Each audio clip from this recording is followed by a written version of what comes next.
Shalom, bonjour ou bonsoir, cela dépend de l'ère à laquelle vous allez nous suivre. La Bible déclare ceci dans Actes des Apôtres chapitre 8, le verset 5. La Bible dit, Philippe arriva à Samarie et y prêcha Christ. Mes frères et sœurs, il est temps de prêcher Christ par les médias. Prêcher Christ et révéler Christ, parler de Christ par les médias, cela est notre souci. Voilà pourquoi je vous demande, moi votre frère Emmanuel Farai, de vous abonner sur notre chaîne YouTube Farai News Télévision, une chaîne à caractère chrétien qui sera en train de vous informer à temps réel et en train de vous édifier avec les différents hommes de Dieu qui vont passer ici. C'est le temps de prêcher Christ par les médias, car il est écrit, cet évangile sera prêché dans les extrémités de la terre. Mais comment arriver dans les extrémités de la terre si on n'a pas de moyens pour les avions pour se déplacer à la fois? Les moyens pour nous de prêcher Christ aux extrémités de la terre, c'est les médias. Alors nous vous demandons de vous abonner massivement sur notre chaîne Farai News Télévision et de cliquer sur la cloche de notification pour ne rien rater de notre émission, tout ce qui vont passer ici avec les serviteurs de Dieu qui vont passer ici. Ce sera une bénédiction de votre part. Que Dieu vous bénisse. Abonnez-vous massivement. Dieu vous bénisse.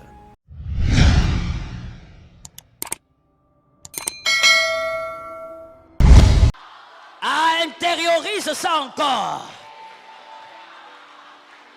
Que l'Éternel te donne ce dont tu crois.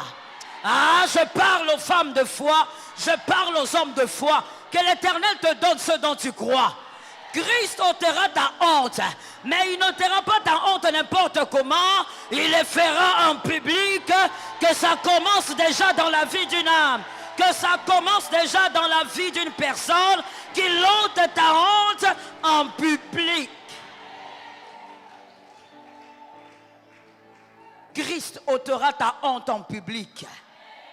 La beauté de cette thématique est cachée dans deux choses importantes, deux événements importants. La première, la qualité de la personne qui accomplit le travail. La deuxième, le travail proprement dit qui sera fait. Le travail qui sera accompli. La première, c'est la qualité de la personne qui fera le travail. La deuxième chose importante, le travail lui-même. Celui qui ôte ta honte, c'est Christ. C'est le Christ. C'est pas que Jésus, parce que Jésus-Christ, c'est un seul homme, mais dans deux dimensions. Jésus est une dimension et le Christ, c'est une autre dimension dans un seul homme. Celui qui accomplira le travail, ce n'est pas Jésus, mais c'est le Christ. Qui est le Christ en hébreu? Meshaya. Meshaya, c'est le oint. Ce n'est pas n'importe qui, c'est le oint. Que quelqu'un dise le oint. Que quelqu'un dise à son voisin le oint. En Israël, on n'oignait pas un homme pour tout faire. À chaque onction avait sa mission. Que quelqu'un dise, à chaque onction avait sa mission. C'est comme ça que Samuel pouvait oindre David pour être uniquement roi. Il était roi. Et donc on pouvait oindre aussi un prophète pour être qu'un prophète. Et donc le Christ, le oint, Meshaya, lui aussi avait été oint pour une mission bien précise. Que l'Éternel nous aide. Dans Luc 4, 18 à 19, Luc 4, 18 à 19, voici ce qui est écrit. L'Esprit du Seigneur est sur moi, parce qu'il m'a oint pour annoncer une bonne nouvelle aux pauvres. Je suis d'accord avec toi. Il m'a envoyé pour guérir ceux qui ont le cœur brisé. 19. Pour proclamer aux captifs la délivrance et à l'aveugle le recouvrement de la vue. Pour envoyer libres les opprimés. Pour publier une année de grâce du Seigneur. Parole du Seigneur. Le Christ est en train lui-même de réciter Ésaïe 61. Ésaïe 61 est le verset donc qui parle de tous ces mystères. Le Christ, quand il s'avance dans le temple, il ouvre le rouleau et il commence à lire Ésaïe 61. Et il dit, l'Esprit du Seigneur est sur lui. Sur lui, et il a été oint. Et il a expliqué pourquoi il a été oint. Et parmi les choses pour lesquelles il a été oint, c'est d'abord pour annoncer une bonne nouvelle aux pauvres. Est-ce que quelqu'un m'entend? Est-ce que quelqu'un m'entend? Les personnes abandonnées, oubliées. Les personnes dont la loi mosaïque ne tenait pas trop compte. Les personnes que les pharisiens ne regardaient pas beaucoup. Les personnes abandonnées, oubliées, rejetées. Les personnes qui étaient au fait oubliées par la société. Et Jésus dit, j'ai été loin pour annoncer la bonne nouvelle aux pauvres. Quand il dit bonne nouvelle, c'est bonne nouvelle.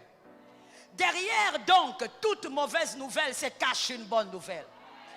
Derrière toute nouvelle bizarre, une nouvelle déchirante, se cache une bonne nouvelle.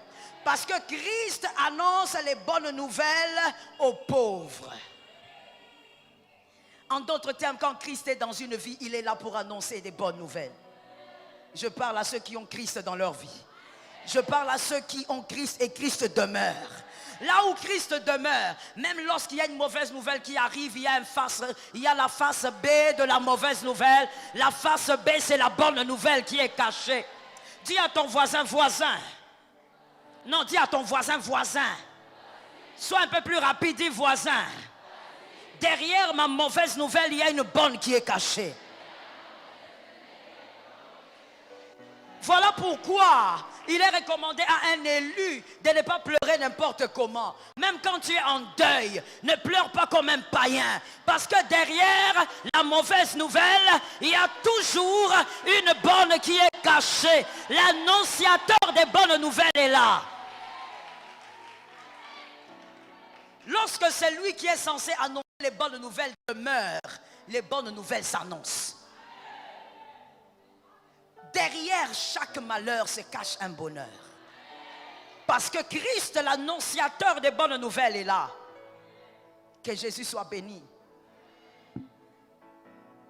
Et il dit aussi qu'il a été loin pour publier une année de grâce. Une année de grâce. L'année de grâce, c'est quoi? C'est-à-dire, laisse-moi d'abord commencer au point 1. Ou au niveau 1 et puis on va aller au niveau 2. Niveau 1, ça veut dire, l'année de grâce veut dire, tout celui qui a le Christ, tout celui dont le Christ demeure, il vit dans une année de grâce. Chaque année est une année de grâce. Même si l'année commence mal, elle est une année de grâce. Et donc, qu'est-ce qui se passe au niveau 1? C'est que quand l'Éternel des armées, quand Christ t'annonce que ton année est une année de grâce, même si cette année est porteur d'une honte, même si cette année est porteuse d'une honte, porteuse d'un malheur, tu dois savoir que le porteur est plus grand que ce qu'il porte. L'année est plus grande que la honte qu'elle porte. Première dimension. Il dit, je t'annonce une année de grâce. Donc c'est-à-dire que quand il dit je t'annonce, à chaque fois que c'est une année pour toi, c'est une année. J'aimerais que tu comprennes le premier niveau là. C'est une année de grâce à chaque fois qu'il te donne une année. Et donc, il arrive souvent que c'est dans nos années que nous puissions vivre la honte, l'humiliation, le déshonneur. Mais je disais que le porteur est plus grand que la chose qui est à l'intérieur. L'année de grâce est plus grande que la honte qui est à l'intérieur. Et comme l'année est plus grande, c'est l'année qui va absorber la honte. Ça tombe sur ta vie au nom de Jésus. Toute parole dont tu crois tombe sur ta vie. Ça, c'est la première dimension. Une année de grâce. Vous êtes, à chaque fois que tu peux dire aujourd'hui, tu es dans une année de grâce. Même si ton année commence avec plusieurs deuils, c'est une année de grâce. Pourquoi? Parce que c'est lui qui a dit. Parce qu'il a été loin pour ça. Et ce qu'il dit, c'est ce qu'il y a. Même si ce qu'il dit, je ne le vois pas, je sais que c'est ce qu'il y a. Même si ce qu'il y a n'est pas visible, mais je crois parce que c'est ce qu'il a dit. Ce qu'il dit, c'est ce qu'il y a, et même quand les hommes ne voient pas que c'est ce qu'il y a. Ce qu'il dit, c'est ce qui existe, même si je n'arrive pas à toucher, mais c'est ce qui existe en réalité. La deuxième dimension, c'est une année de grâce. Pourquoi? Parce que Christ est grâce. Il s'agit de lui-même. Lorsqu'il parle d'une année de grâce, il parle de lui-même. C'est une année de grâce. Il est lui-même ton année. Si tu vis, c'est parce que Christ te porte. Et donc en réalité, si tu vis, ce n'est pas parce que tu es en 2020, c'est parce que Christ te porte. Christ est ton année de grâce. Et tant que Christ est ton année de grâce, tout ce qui peut t'arriver, c'est Christ qui les gère. Ta honte ne sera jamais plus grande que la grâce. Je suis d'accord avec toi. Dis cet amen là pour réveiller celui qui a été envoûté là-bas. Ta honte ne sera jamais plus grande que la grâce. Voilà pourquoi même ta honte, lorsqu'elle arrive dans ta vie, elle respecte les limites de la grâce. Ah, je suis d'accord avec toi. Ta honte respecte les limites de la grâce. Que quelqu'un dise, ma honte va respecter les limites. C'est-à-dire, la grâce ne permettra pas que malgré ta honte, tu sois écrasé, tu disparaisses, tu meurs. La grâce va respecter ses clauses.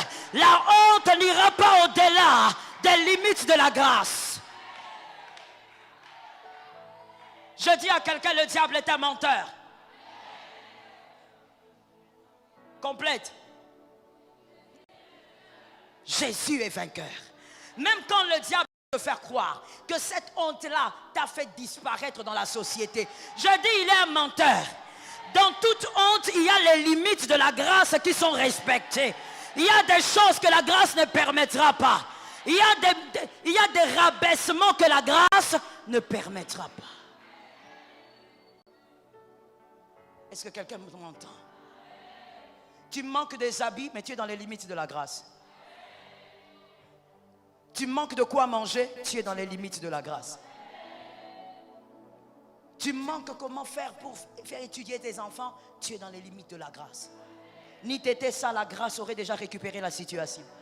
Que quelqu'un dise à son voisin, la grâce récupère toujours la situation. Je suis d'accord. Ah, moi-même je sens la grâce. Dans Luc 1, 40 à 42. Dans Luc 1, 40 à 42. Dans Luc 1, 40 à 42. Là-bas, on parle de Jésus qui est dans les entrailles de Marie. Et on révèle comment la grossesse est en train d'évoluer. Regardez la formule de la honte et de la grâce. Quelqu'un m'entend? Regardez la formule. Lorsque Christ, le Messia, lorsque Jésus est en train de se former dans les entrailles de Marie, Marie se déforme, Jésus se forme. You understand? Marie se déforme. Elle était une belle fille, à peu près 13 ans, une jolie taille, mais dès qu'elle tombe enceinte, elle se déforme. Elle n'est plus très belle à voir. Mais pendant qu'elle se déforme, Jésus se forme. Toute déformation ne mène pas à la mort. Il y a des déformations qui annoncent la gloire. Il y a des déformations qui annoncent la puissance. Ah, j'ai pitié de toi. Je prophétise au nom de Jésus. Cette honte t'a déformé, mais elle était en train de former la gloire. Il y a une honte qui a déformé ta démarche. Tu n'arrivais plus à marcher droite tellement que les hommes t'indexaient. Il y a une honte qui a déformé ta réputation. Tu n'arrivais même plus à te présenter dans certains dîners parce qu'il y a des gens qui te calomniaient. Il y a une certaine honte qui a déformé même ton visage tellement que tu es dans l'humiliation. Mais pendant que ta vie est déformée, il y a une gloire qui est en train d'être formée. La gloire se forme. Quand quelqu'un te regarde, il dit, mais comment est-ce que tu es devenu comme ça? Tu n'as même plus de lait de beauté. Regarde-lui et comprends que c'est un homme animal. C'est un homme qui ne comprend pas les choses de Dieu. Lorsque l'un se déforme, l'autre se forme. Est-ce que quelqu'un entend? Quelqu'un d'autre regarderait et dirait, oh, Marie, pitié, hein? On n'a pas vu sa prédote, on n'a pas vu sa dot. Comment elle se déforme comme ça? Une petite fille comme ça, qu'est-ce qui lui arrive? Pendant qu'on a pitié de sa déformation, il y a une gloire qui se forme dans ses entrailles, Et elle sera citée de génération en génération. La honte qui t'a déformé va engendrer une gloire qui sera célébrée de génération en génération. Attention, dans les choses des élus, que quelqu'un dise je suis mystique. Un élu est mystique. Dans les choses des élus, si tu n'es pas chrétien, tu n'es pas initié dans les choses de Dieu, arrête d'ouvrir la bouche. Dans les choses de Dieu, toute déformation n'est pas honte. Toute déformation ne mène pas à la mort. Il y a des déformations qui engendrent la gloire. Est-ce que quelqu'un m'entend? Retiens pour la vie. La honte est la matière première qui fabrique la gloire. Répète ça à ton voisin. La honte est la matière première qui fabrique la gloire. Mais pas n'importe quelle gloire. La gloire générationnelle. Parce qu'il y a deux types de gloire. La première ou le premier type, c'est la gloire privée. Que quelqu'un me dise la gloire privée. La gloire privée est le premier type de gloire. Et nous pouvons voir cela dans 1 Samuel 17, 36. 1 Samuel 17, 36. C'est là que David dit, j'ai tué l'ours, j'ai tué le lion. Mais personne n'était avec lui. Il a tué ces deux choses-là seul. Et quand il était fier seul. Si on veut actualiser ou contextualiser aujourd'hui, on dirait que David, après avoir tué l'ours et le lion, il est allé dans sa chambre, il a célébré, il était seul. Ce sont les gloires privées. Dieu te fait du bien, mais les hommes ne savent pas. Dieu te célèbre, mais les hommes ne savent pas. Cette gloire sert à quoi? La gloire privée sert à faire grandir ta foi. La gloire privée sert à te rappeler que tout vient de Dieu. La gloire privée sert à te rappeler que tout ce que tu feras dans ta vie vient d'abord de Dieu. Ça, c'est la première gloire. La deuxième gloire maintenant, c'est la gloire générationnelle et la gloire publique. 1 Samuel 17, 51 à 54. 1 Samuel 17, 51 à 54. Ça, c'est la gloire publique. Dieu ne manifeste pas cette gloire pour toi. Que quelqu'un dise, c'est pas pour moi. Dieu manifeste cette gloire pour que les hommes sachent qu'il a toujours été avec toi. Pour que les hommes sachent qu'il est ton Dieu. Pour que les hommes sachent que tu ne jeûnais pas pour rien. Que tu ne veillais pas pour rien. Que tu ne pries pas pour rien. C'est pour que les hommes reconnaissent que tu as un amoureux en secret. La gloire publique, Dieu la manifeste pour que les hommes sachent que dans le secret tu as un amoureux. L'amour de ta vie. Celui qui veille sur tes pas. Et c'est celui qui peut en public enlever ta honte. Et vous voyez, quand vous voulez vivre ce deuxième type de gloire, la gloire publique, la gloire qui est célébrée de génération en génération. Tes enfants célèbrent la gloire, tes petits-enfants célèbrent, tes arrière-petits-enfants. Ils célèbrent la gloire. Et donc, cette gloire a pour moule, cette gloire générationnelle a pour moule la honte. Et cette moule a pour four l'humiliation. C'est par cette moule et par ce four que vont sortir la gloire générationnelle. Celui qui accepte de porter une honte a accepté de faire contribuer à toute une descendance une gloire générationnelle. Toute gloire qui arrive dans une famille a été portée par une personne qui avait accepté la honte. Je suis d'accord avec toi. Quand tu dis Amen, tu te connectes à quelque chose. Je reprends cette phrase pour quelqu'un qui dormait. Toute famille qui a vécu une gloire et dont la gloire est citée de génération en génération.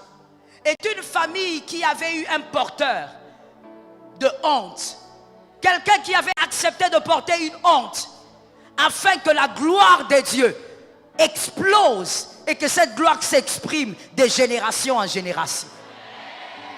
Je dis à quelqu'un, aujourd'hui et dans l'avenir, n'aie pas peur de la honte qui va t'atteindre. Parce que cette honte va respecter les limites de la grâce. Et au temps de Dieu, la honte sera ôtée. D'ailleurs, je prophétise ce matin, il y a une honte passée que l'Éternel est en train d'ôter ce matin par sa grâce et par sa puissance. Cette honte est ôtée. J'aime le mot ôter. Ôter peut aussi vouloir dire extirper. C'est-à-dire, on n'arrache pas la honte, on arrache la racine de la honte. Et quand on arrache la racine, l'arbre ne peut plus repousser. C'est comme ça que je peux aller vite en besogne pour dire, on ne porte pas le manteau de la cécité deux fois. Lorsque Bartimée, l'aveugle, jette le manteau, il va vers Jésus, il n'a pas encore vu. Il n'a pas encore, mais il a déjà, parce qu'il sait que celui qui l'appelle, même s'il ne lui donne pas la vue, il a la possibilité de lui donner un autre manteau. Je dis à quelqu'un, la honte que Christ enlève aujourd'hui ne reviendra pas parce qu'il arrache les racines. Tu ne porteras pas ce manteau-là deux fois. Que quelqu'un dise à un voisin, il s'agit de moi là ce matin. Maintenant, dis à ce voisin, je ne porterai pas ce manteau deux fois.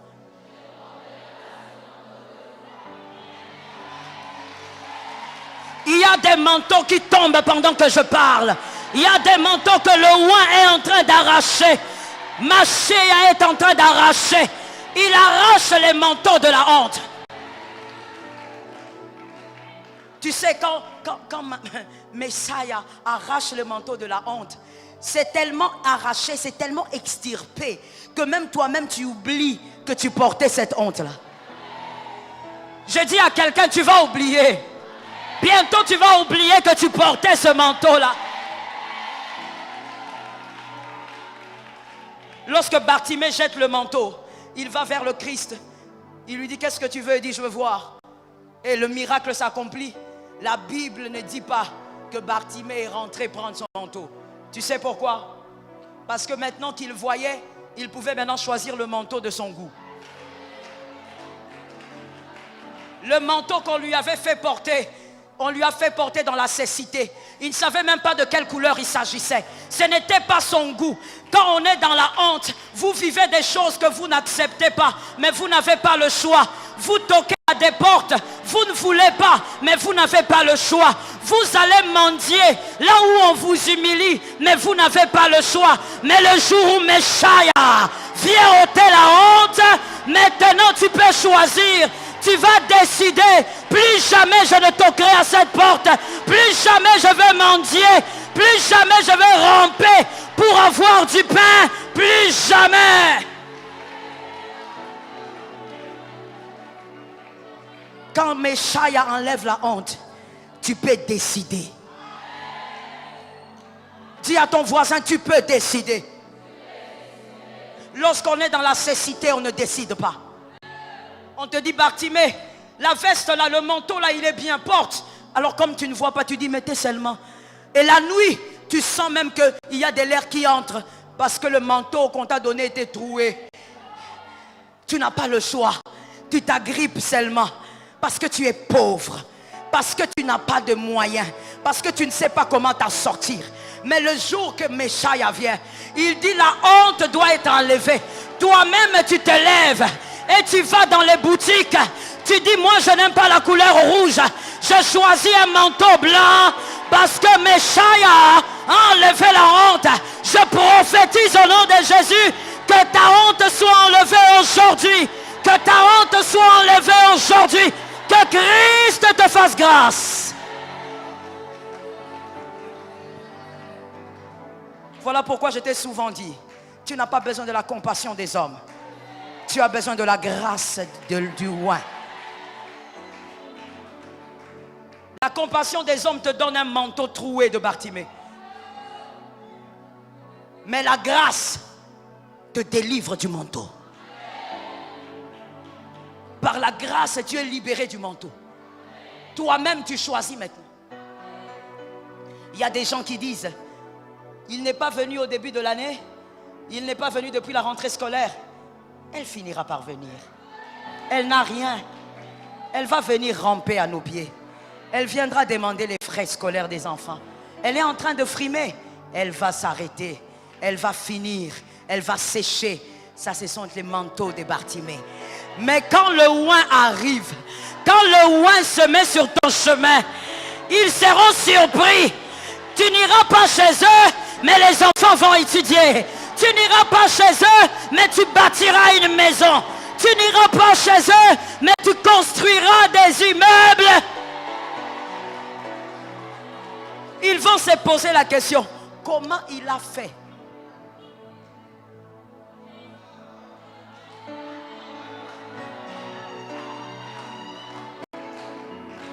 Il y a même des gens qui vont dire, mais Bartimée, où est ton manteau? Non, ne lui posez pas la question d'où est son manteau. Cherchez à comprendre pourquoi il marche sans béquille. Parce que le oint enlève ta honte.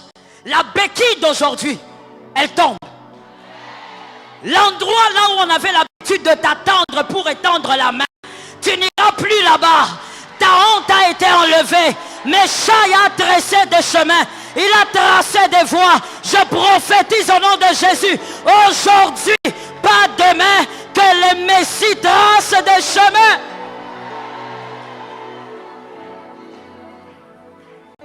Qu'un chemin de gloire soit tracé. Soit la surprise de demain. Je ne parle pas de demain, du futur, je parle de demain. Je me connecte à certaines personnes, je parle de demain. Demain c'est vendredi, je parle de demain. Je parle de demain. Je parle de demain. Vous savez, toute honte ne mène pas forcément à la fin. Il y a des hontes qui doivent arriver pour que le salut arrive. Il y a des saluts, des délivrances, des libérations de toute une famille qui arrivent, mais par la honte. Est-ce que quelqu'un m'entend? Lorsque Ruth s'est mariée, après quelque temps, qu'est-ce qui s'est passé? Elle a perdu son mari. Aujourd'hui, maman, essayons d'actualiser. Aujourd'hui, on dirait à cette sœur, tu n'avais pas demandé à Dieu, hein? Tu vois, tu t'es mariée sans Dieu. Tu n'avais pas consulté le prophète.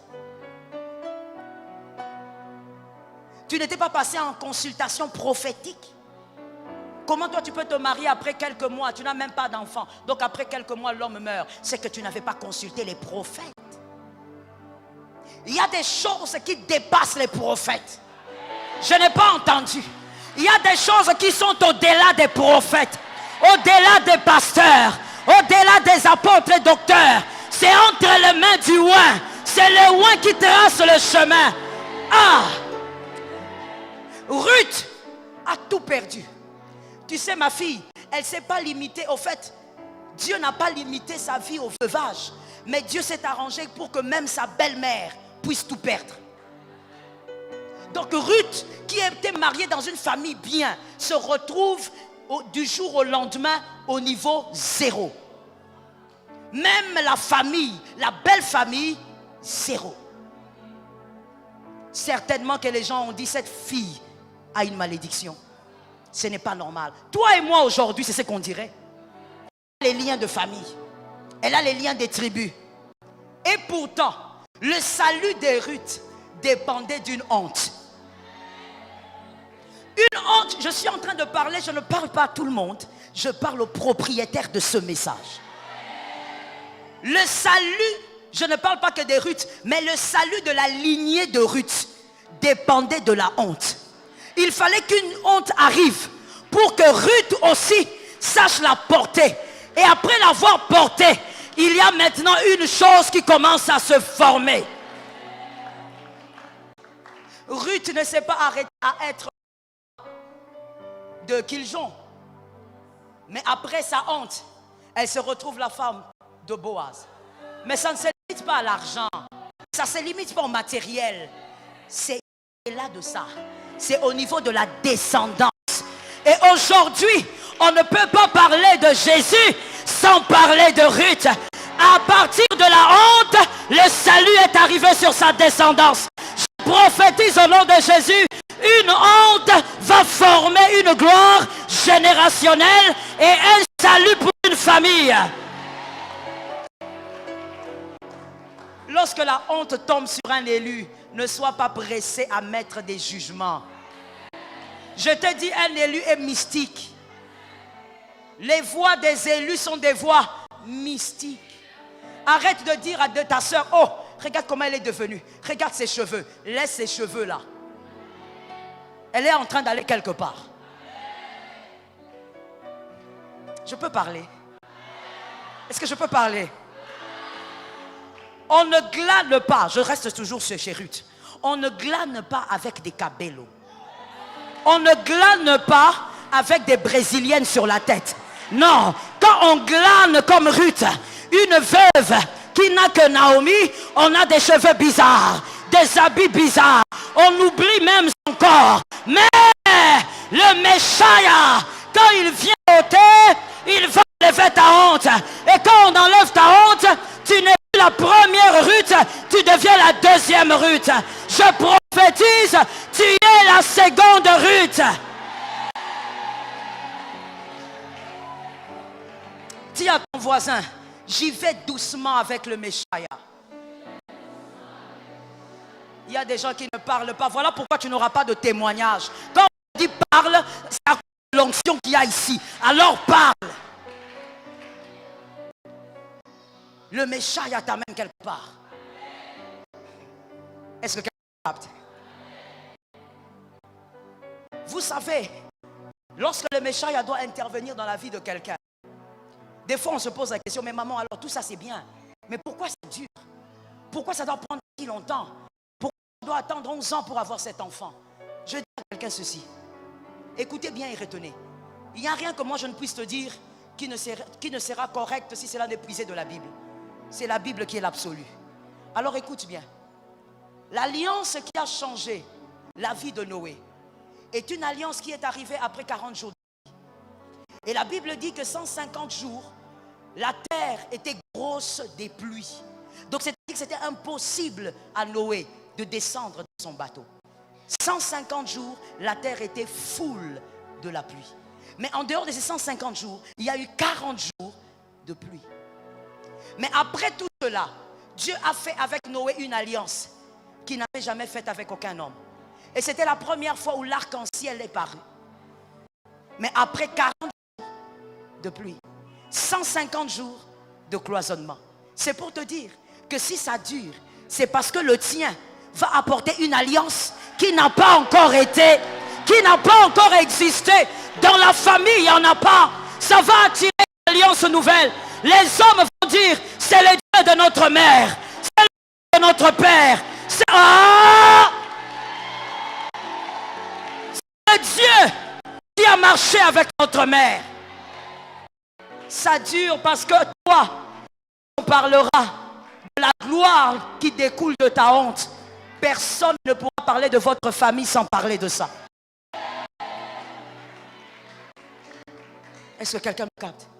Il y a des gens, quand on cite le nom de la famille, on ne parle même pas leur nom. On parle de tout le monde, sauf de lui. Il n'a laissé aucune histoire, aucune empreinte. Mais des gens aussi. La honte a duré. Parce que toi, ton alliance va faire parler des générations. Ils vont parler de ça. Vous savez, lorsqu'Agar est là et qu'on n'a pas Isaac, on supplie pour porter Ismaël. On supplie pour porter Ismaël. Et des fois même Agar va refuser et toi tu pleures. Parce que tu n'as pas Isaac. Lorsque tu n'as pas Isaac, tu veux qu'Agar reste là. Parce que quand tu vois Ismaël, tu es consolé. Même si c'est l'enfant de l'autre. Lorsqu'on est dans la honte, vous savez, il y a des gens, même quand ils vous insultent, vous ne pouvez pas les éviter. Pourquoi? C'est lui qui te donne le pain. C'est lui qui habite tes enfants. Même quand tu vas là-bas, on humilie ton père qui est déjà décédé. On salit la mémoire de ta mère qui est morte. Tu ne peux pas ne pas aller chez cet oncle. C'est lui qui te paye les frais. Tu acceptes cette honte-là. Tu acceptes de voir Agar et Ismaël parce que tu n'as pas Isaac. Mais le jour où le Messie, le jour où il décide d'enlever ta honte, ce jour-là tu vas dire, Agar doit partir. Ce jour-là, oh ça tombe sur quelqu'un. Ce jour-là tu vas dire, Ismaël doit partir. Parce que toi tu as Isaac. Il y a un jour qui arrive où tu vas te décider de ne plus jamais aller là où on t'a humilié. Parce que toi-même tu auras ton Isaac.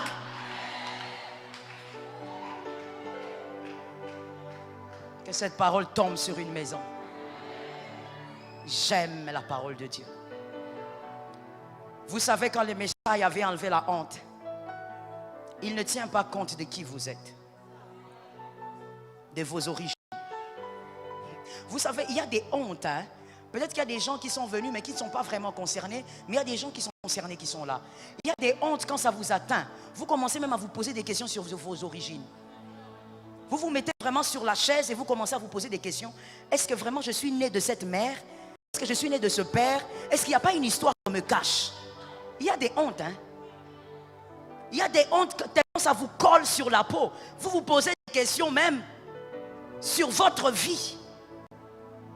Mais quand le Messie arrive, il s'en fout de qui vous êtes. J'aime ça. Ça tombe sur moi. Il s'en fout de d'où vous venez. Il s'en fout du nom de votre père, du nom de votre mère. Il s'en fout même d'où vous êtes, à quel endroit vous êtes. S'il décide d'ôter votre honte dans un marché, il va l'ôter dans le marché. Ah, ça tombe sur quelqu'un. S'il veut ôter la honte maintenant, now, il le fait tout de suite. Je finis en disant, le Messie entre dans le temple. J'aime l'homme de Galilée. Heureusement que j'ai pour moi le Dieu d'Israël. Il entre dans le temple. Et il est là en train de voir les pharisiens en train de se concentrer avec beaucoup d'hypocrisie. Il regarde les autres. Tout le monde est là dans le temple mais occupé à ses propres problèmes. Et à un moment donné, il s'avance vers une femme. Il touche cette femme. Et cette femme se redresse. Et les gens disent, hé, monsieur, ne savez-vous pas que c'est le sabbat? Pourquoi vous guérissez le jour du sabbat? Attendez, quand il était entré, vous ne l'avez pas vu. Alors le Messie regarde, il dit, de quoi vous parlez? Cette femme était courbée depuis 18 ans. Et le Messie précise, il dit, ce n'était pas une maladie ordinaire. Le démon l'avait gardé captif depuis 18 ans. Donc la honte de cette femme provenait des pouvoirs mystiques. Il y a des hontes qui proviennent des pouvoirs mystiques. Oui. Et ça va tomber ce matin par la foi. Il dit, cette femme était captive. Elle ne devait pas être libérée. Vous, quand vous avez vos bêtes, vous ne les sortez pas du trou le jour du sabbat. Mais vous voulez me parler d'un jour, alors que cette femme a souffert pendant 18 ans. Cette femme était redressée le même jour. Lorsque cette femme est allée au temple, je parle à quelqu'un. Cette femme ne savait pas que c'était son jour. Cette femme ne savait pas que 18 ans de souffrance arrêtaient ce jour-là. Mais parce que l'homme en question était là, celui qui arrache la honte, et il a arraché la honte. Je dis à quelqu'un, peu importe là où tu seras, si seulement tu crois, il arrachera la honte. Peu importe ton âge, si seulement tu crois, il arrachera la honte. Il s'en fout de savoir. Vous savez, oh Lord, que quelqu'un dise avec moi, Jésus est plus grand que tous les hommes. Si toi tu le dis pas, c'est quoi? Tu es sorcier? Répétons encore, Jésus est plus grand que tous les hommes. Que quelqu'un répète, Jésus est plus grand que les pasteurs. Si c'est moi devant cette femme, je vais demander à cette femme, comment s'appelle ton père? Comment s'appelle ta mère? Tu es de quelle tribu? Quel péché tu as fait? Quel est le problème que tu as? Ça c'est le pasteur, ça c'est le docteur, ça c'est l'apôtre, ça c'est le prophète. Mais Jésus, il n'a pas besoin de savoir quel type de lien maternel ou paternel. Quand il est là, quand il est là, quand il est là, quand il est là, quand il est là, il ôte la honte. Jésus, l'homme de Galilée, il ôte la honte. Il ne demande pas c'est quel type de sorcellerie. Il s'en fout. Il n'en a pas besoin. Il ne demande pas vous avez quel type de lien dans la famille maternelle. Il s'en fout. Il ne demande pas. Il ôte la honte. Et cette femme a été libérée. Je prophétise sur une vie ce matin. Ce matin même, je parle ce matin même, par la grâce de Dieu, qu'une honte te soit ôtée, qu'une honte te soit ôtée, qu'une honte te soit ôtée, que Jésus de Nazareth, que le Nazaréen t'ôte la honte. Alléluia. Mets tes mains là où tu veux. Pour ceux qui sont distraits, nous sommes déjà debout. Mets tes mains là où tu veux. C'est une matinée de foi. Tu vas élever ta foi. C'est Jésus qui fait tout. C'est Jésus. Oh oui, c'est Jésus qui fait tout. J'attends les gens qui sont assis. Vous nous mettez en retard. Tiens-toi debout. Mets tes mains là où tu veux. Élève ta foi maintenant. Ne pense pas à ta honte. Pense au Messie. Pense au oint. Pense à celui qui a été oint pour te libérer. Et commence à l'appeler. Commence à l'appeler. Dis-lui, Seigneur Jésus, je crois que tu peux me délivrer de cette honte. Père, fais-le aujourd'hui par la grâce. Commence à l'appeler.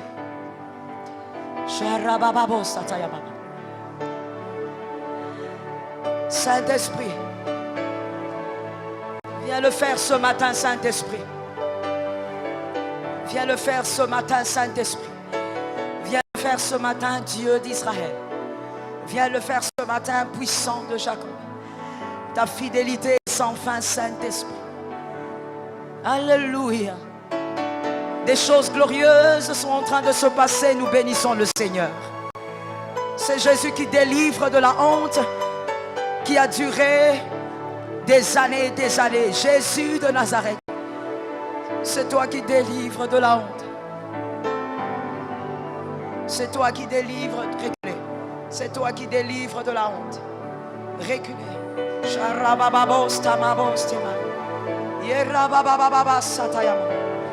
C'est toi Jésus qui accomplit. C'est toi Jésus qui accomplit. Mon Père, c'est toi qui accomplis. C'est toi Seigneur qui accomplis. C'est toi qui accomplis. Non, ne récite pas des formules habituelles. Parle à Jésus. Et parle de ta vie. Je suis en train de voir. Il y a des personnes qui sont délivrées de la chaîne de l'humiliation, de la chaîne de la honte. De la chaîne de la honte. Elles sont à 5. Vous allez m'emmener ces 5 personnes-là. Pendant ce temps, continue de prier. Continue de dire au Seigneur, Père, oh, vois ma honte, enlève ma honte. Et le protocole, amenez-moi ces gens-là ici, s'il vous plaît. Rapidement. C'est toi qui délivres de la chaîne de la honte. C'est toi qui délivres de la chaîne de la honte. Amenez ici. C'est toi qui délivres de la chaîne de la honte. C'est toi qui libères des chaînes de la honte. Le Dieu de grâce, c'est toi qui libères. Faites vite. C'est toi qui libères des chaînes de la honte. Amenez-moi ces 2 autres-là, chez Babouel. J'ai dit, elles sont à 5. C'est toi qui délivres des chaînes de la honte. Le maître fidèle, c'est toi qui libères des chaînes de la honte. Saint-Esprit.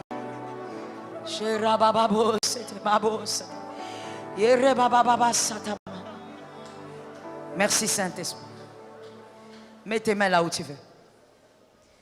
C'est une montagne de miracles. Impossible pour les mondes des ténèbres, mais possible pour Dieu.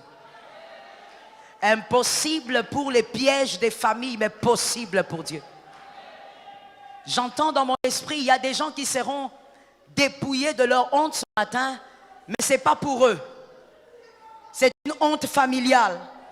Et ils seront délivrés de cette honte, mais ça sera pour le bénéfice de toute une famille. Je parle de la famille élargie. Voici l'onction de Jésus.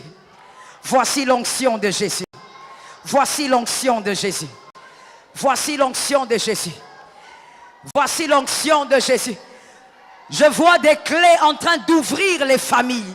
Praise the Lord. Soyez rapide s'il vous plaît. Voici l'onction de Jésus. Voici, amenez-les ici. Voici l'onction de Jésus.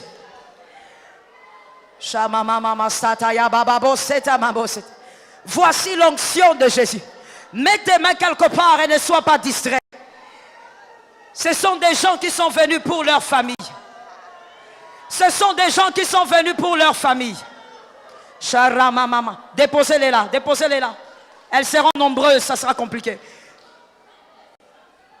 C'est pour ta famille que Jésus agit maintenant. C'est pour ta famille que Jésus agit maintenant. Cette nation ne durera pas. L'Éternel te fait grâce. L'Éternel te fait grâce. Les dieux qui ôtent la honte. Les dieux qui ôtent la honte. Quand on vous regarde, on a l'impression que vous allez bien. Mais la vérité, c'est que vous n'allez pas bien. Il y a une honte qui est en train de changer.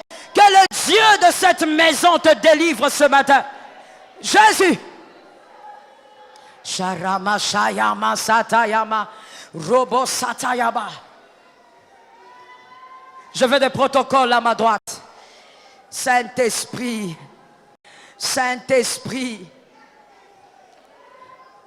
Saint-Esprit. Mettez les mains là où vous voulez. Les gens qui sont au-dessus, s'il vous plaît, ne soyez pas distraits.